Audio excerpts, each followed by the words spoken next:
Hey everybody, this is Brad from Johnson Small Engines, better known as the one-hand mechanic. If I can do it, you can too. We have here today, we have a Cub Cadet XT2 Enduro series. This is a fuel-injected model with a 42-inch deck. And I just want to show you how to operate it. There's a couple things on this thing I like and a couple things I don't like. It is fuel injected, which is pretty nice. When you start it up, it'll actually fire right up and run when it's operating correctly. And I'm going to give you a couple pointers as far as what I came across with this in for service. But first thing you want to do is, I'll show you where the battery's at. It's underneath the seat. They do give them a nice seat. It has an armrest here that you can actually lift up and down. You can actually move this seat in and out, and that'll give you your seat adjustments forward and backward. As far as the battery goes, it's underneath the seat right here. Just make sure you have a full charge battery. If you have any questions about the battery being charged or not, I'm going to tell you on how to start this thing, what we came across, and this guy needed a battery.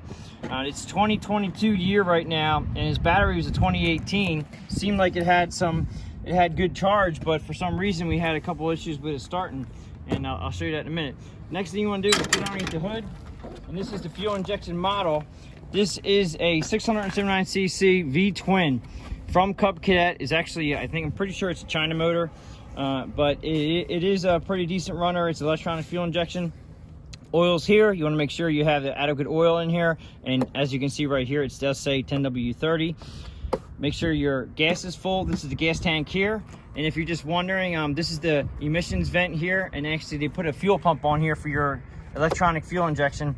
So that's the fuel pump there. I don't like the fact that it does not come with a fuel filter inline, which is kind of odd. So there's probably an inline fuel filter in the tank, but the gas cap is here. This is where you put the gas in.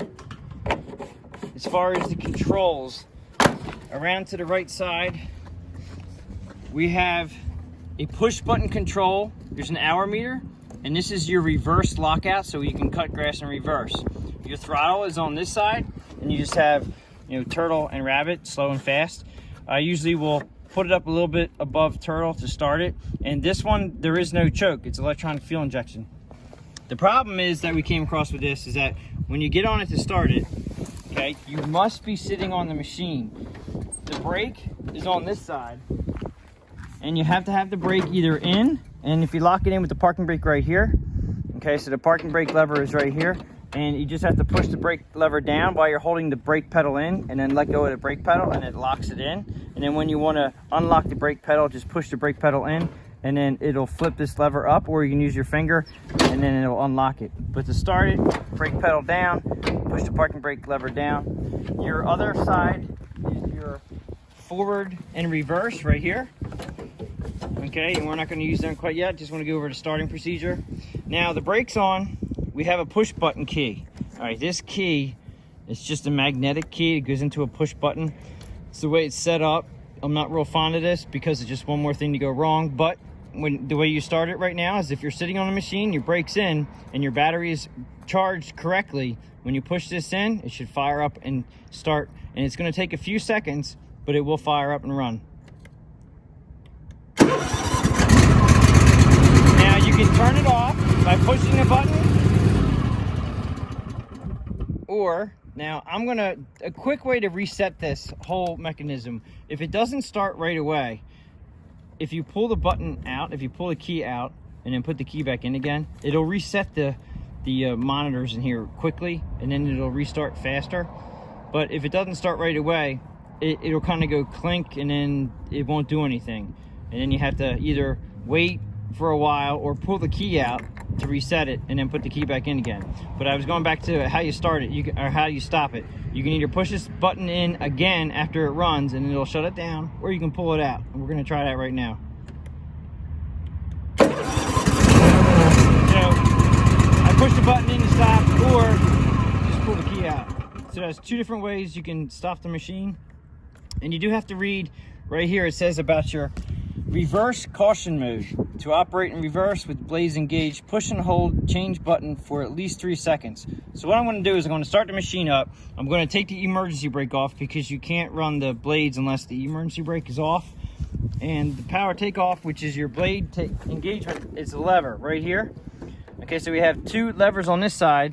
This one here is for your blade engagement, and this one here is your high and low for your deck height. Okay.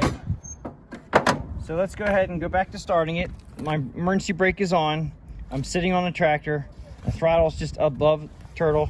And then we're gonna go ahead and start it up. And then what I'm gonna do is take the brake off, and then I'm gonna engage the mower deck. You may not be able to hear me. And then I'm gonna move forward. I'm gonna hold this button on for 3 seconds. It's gonna flash, and then it's gonna become one light. It's gonna be red, and it's gonna stay red. Once that stays red, you should be able to cut and reverse. So let's go ahead and fire it up. Taking the brake off. Now you can move forward and backward.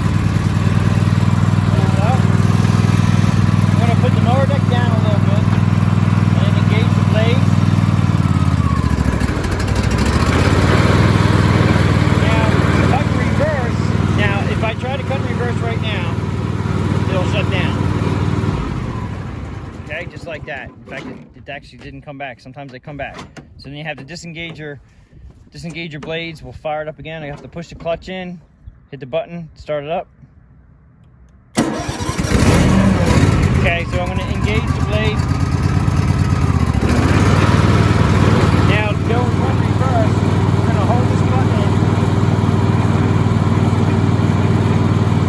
until that red light stays on.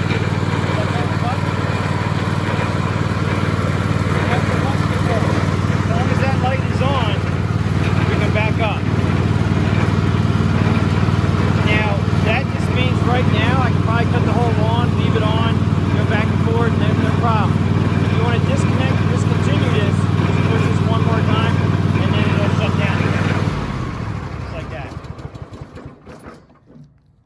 Okay, so this machine actually will shut all the way down, and you're going to have to disengage the mower deck and go from there. It is kind of a pain in the butt. It's not a great thing, but you have to have it as a safety switch.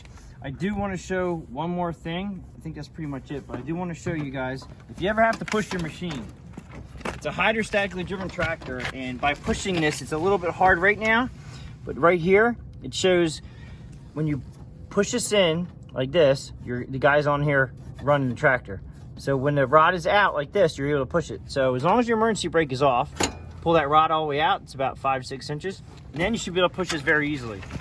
You just want to make sure that you do not push the tractor with this in. It's not good for the hydrostatic transmission to actually push the tractor while this is engaged.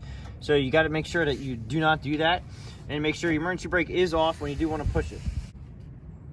Okay, so that pretty much sums it up for the Cub Cadet XT2 with the 42-inch deck. It's the electronic fuel injection engine and push button start.